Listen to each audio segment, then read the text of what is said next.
This is Bedtime Stories, Grown-Up Edition, Short Stories, The Stepmother, Part 6. When we left off, Nigel's triplets had barely survived their trial by fire.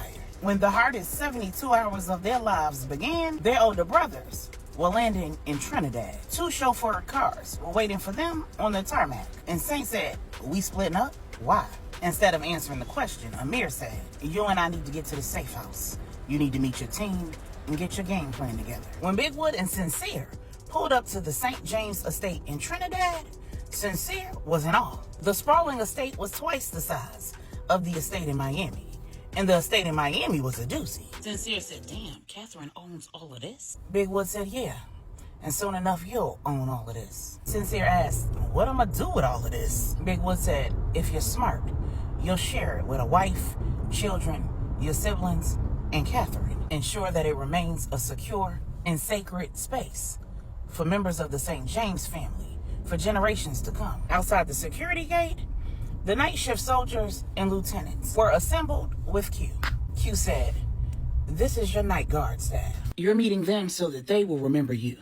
You don't have to worry about remembering them. You will know them all. Dossiers for every employee on this estate are waiting for you inside your office. You'll need to study them, know them. Your day staff are on post. You'll have an opportunity to meet them when they clock out for the day. And you'll meet your generals when you get inside, after you get cleaned up." As Sincere, Q, and Big Wood took the very long walk from the guard gate to the main house, all of the other outside staff were lined up on each side of the driveway. Big Wood made introductions as they walked along, and he explained, "Everybody who works on family property is either family by blood or marriage, or they're related by blood or marriage to previous employees. They're all thoroughly background checked, have proven their loyalty to the family, and are still relegated to the areas of the estate that pertain to their roles. You'll never see the gardener inside the house. You'll never see the pool boy inside the gardener's house. You'll never see the housekeeper in the garage, and so on.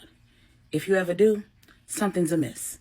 Kill them." Sincere said, "Why not find out why they're there?" Big Wood said, "Because they shouldn't be. You are not in a position to take those chances, and they're not in a position to risk their lives." When they got inside the house, all of the staff responsible for working in the main house were lined up and waiting in the foyer. Q made introductions, and he said, "This staff never changes. Get to know them, their duties, their schedules, their lives. If someone was looking for a way in, these are the people that they would use, the ones they blackmail, manipulate, or turn.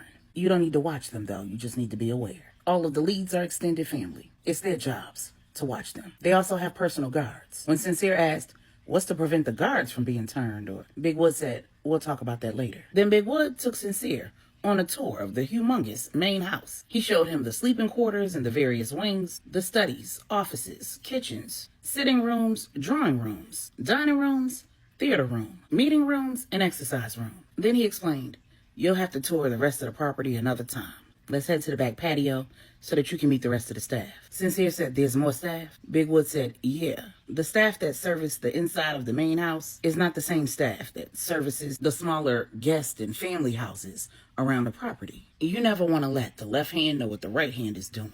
You don't want to have a staff member who's able to overhear something in the main house, then overhear something in your uncle's house, and be able to put 2 and 2 together. You never want one employee to have access to that much information." Sincere said, "The well-oiled machine." Big Wood said, "Precisely." Then he took him to meet the rest of the staff. When they were done, he said, "Catherine has had all of her stuff moved out of the master wing. I'm going to show you to it, get cleaned up, changed into one of your suits, and meet us in the drawing room." Then he took Sincere up a back passageway. Then he said, "Pay attention. This is your emergency exit and entrance. It's how you'll access the panic room, the underground passageway, your fallout shelter, and get off the property. This is a way that you can escape the master suite if it ever became necessary." And Sincere's mind was blown. Then he showed him the huge master wing. And Sincere said, "So there are 3 different ways to get to my sleeping quarters?" Big Wood said, "Yes. And if you know what's best, you only use the 2 main ones, unless there's an emergency, or you need to get in and out without being seen. When it's all said and done, this passageway is here for your protection. The staff don't know it exists. The guards know it does, but they don't know where it is. It's wired for video and sound, but it isn't monitored. The cameras are triggered by motion, and the number of people with access to that video is limited. Lorenzo will go over all of the technology at play here, which includes how your guards are assigned. None of them on the same shift or at the same post every day that they work. They're assigned randomly by an intricate software that tracks shifts, posts, off time, skill set, supervisor feedback, and the current state of affairs. Sincere said, damn. Inside the master wing, Big Wood said, you'll have an opportunity to change the furniture, the decorations, the curtains, but it's not time for that. Take a few minutes to look through everything you need is here. When Sincere walked into the huge walk-in closet that was more like a room, he said, damn, when y'all had time to do all this? Big Wood said, I ain't do nothing. The tailor measured you and he made it happen. You can't walk into a store, pick out clothes, and go in a fitting room. Those days are over. Give me your cell phone. Sincere said, for what? Big Wood said, because you need new ones. Then he left Sincere to his own devices. Before he walked out, Big Wood said, everybody dies, but not everybody lives. Sincere looked around, and he realized that he was living. Meanwhile, at the safe house, Saint was having a very different experience. The safe house was well organized as well, but the amenities were not quite as vast. He met the soldiers and lieutenant who were assigned to protect the safe house, and the 3 men and 2 women who'd been assigned to his team for this and the other 6 assignments. They ran down what they knew about the mark, where she lived, the places that she frequented, who her friends were, her family, and the number of guards that she had assigned to her on rotation. When Saint said, I'm taking out a woman? It shouldn't be that complicated. One of the women on his team said, don't underestimate her. I've spent the last 5 years getting in good with her, gaining her trust. And there are still things that I don't know about her. Things that I only know because of our digging and surveillance. To play the position that she's had for almost 15 years, she's learned to play the game, to protect her own best interests, to prevent her life from being infiltrated, in order to protect the man who was furnishing her lifestyle. When Saint asked, and where's he? Amir said, that's irrelevant. All you need to know is that he went through great lengths to keep her safe. Saint said, and now she's under Catherine's protection, but Catherine doesn't want to protect her anymore. Amir said, that's irrelevant. You're going to have to focus on the job. You don't need the backstory. Saint said, if my brother's calling the plays, then where is he? Amir said, he's doing his job.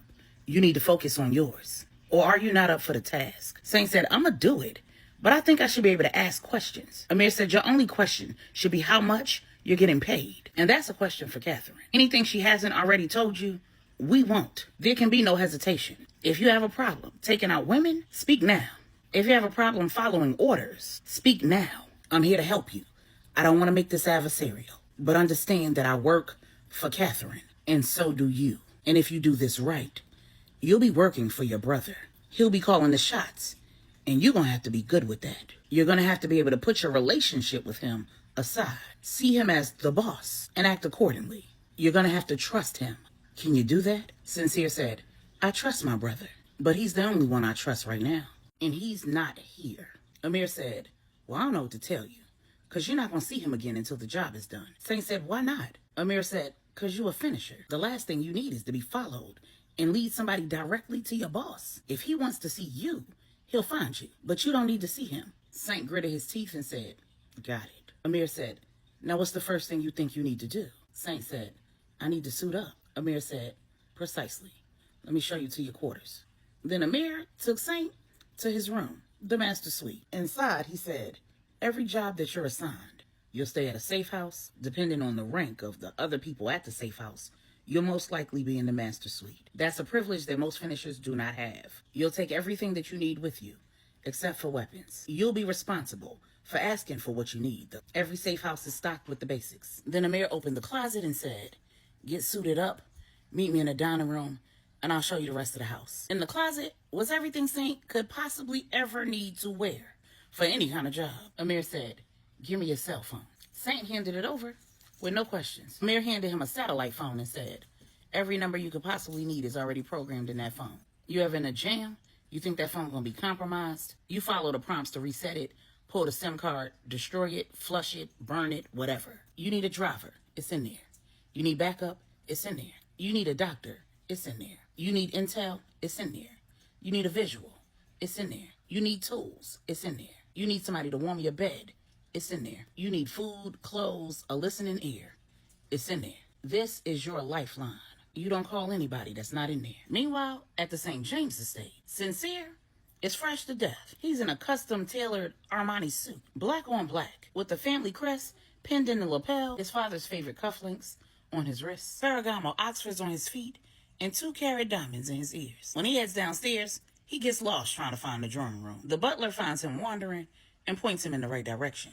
When he enters the room, every man in it, except Q, stands up. Q looks over and says, "Nigga, you missing something." Big Wood chuckles and walks him back out of the room and says, "You never fully dress without a pistol." He walks Sincere back up to the master wing, opens a hidden compartment in the master bedroom, shows him firearm 1, takes him in the master bathroom, opens another hidden compartment, and shows him firearm 2, takes him to the reading nook, opens another hidden compartment and shows him firearm 3, takes him into the adjoining private study and shows him hidden firearm 4, 5, and 6, and finally takes him into the dressing room, opens a huge compartment in the wall, and shows him a variety of holsters and a variety of firearms. Sincere picks a black-on-black leather holster and a .40 caliber. When he goes to walk away, Big Wood says, "Ankle." Sincere grabbed an ankle holster and a baby .380. Big Wood said, "Now you're ready to command your generals." The safe house, Saint is now in uniform. In the shower, he got his mind right and his game face on.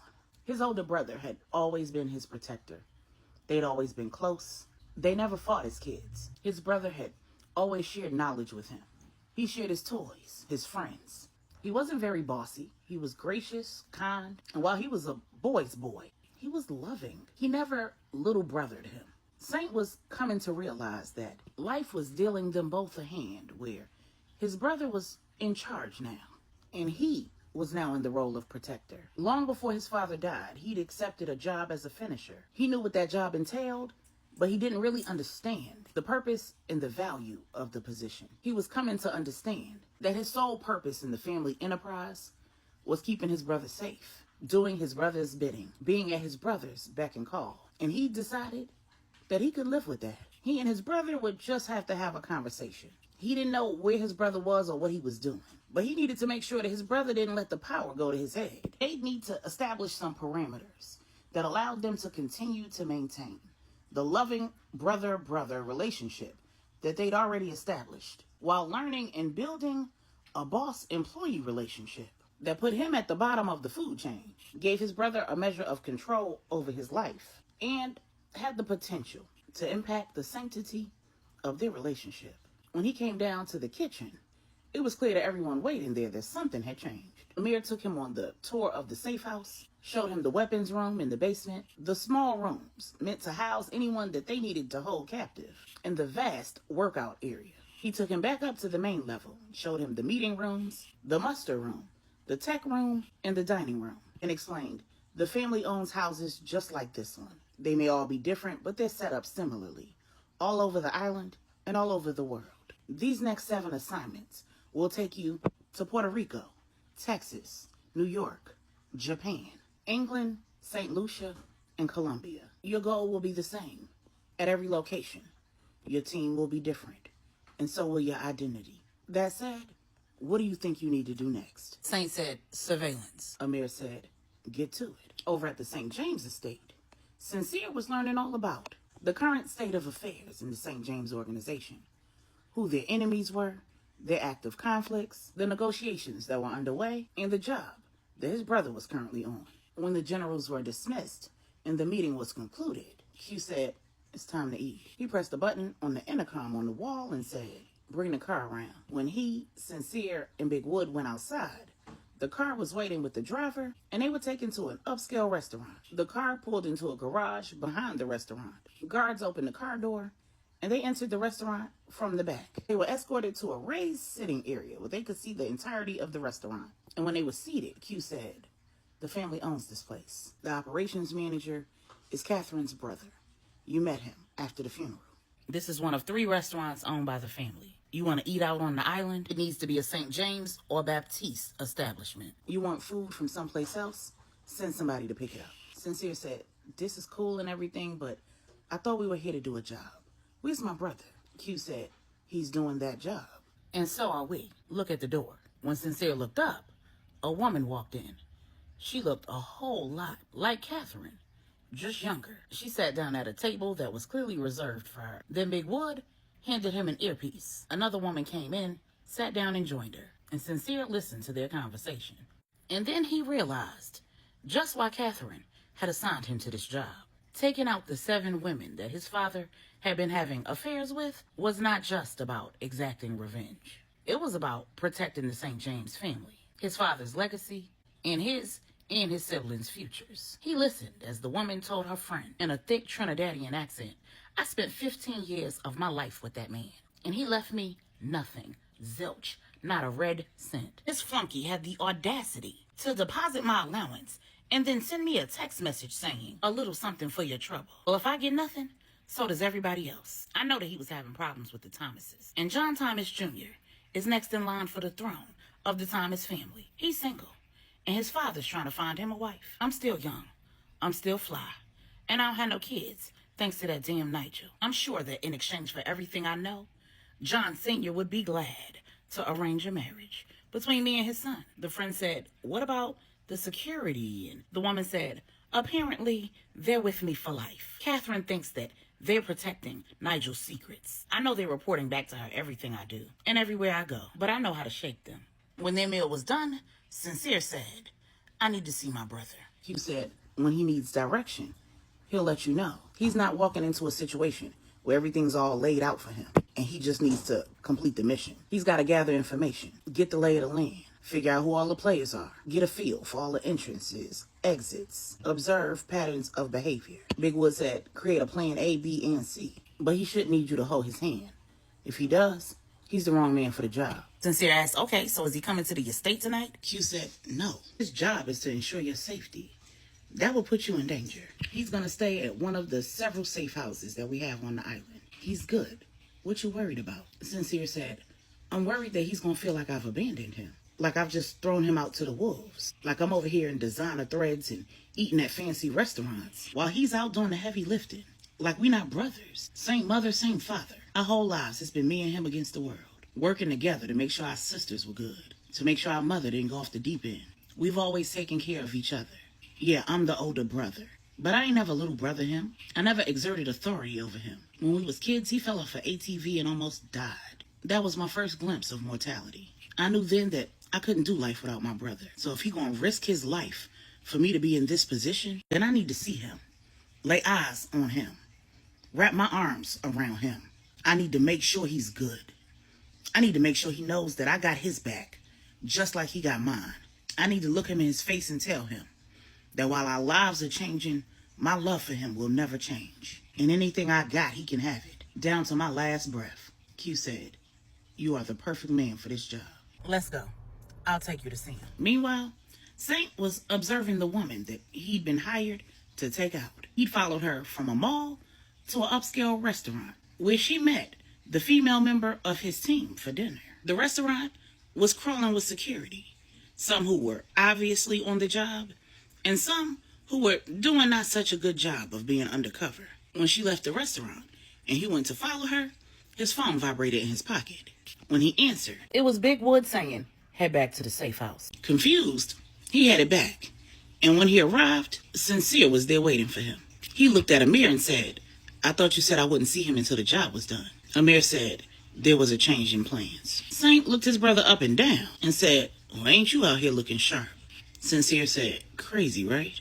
Let's go outside and talk." In the backyard, Sincere said, "Listen, bro, I had no idea that we wouldn't be staying in the same place or that we wouldn't be in contact. I told Q that wasn't going to work for me. I needed to see you. I know when you signed up for this job, you thought you would be working for Pops. Neither of us had any way to know that things would turn out this way.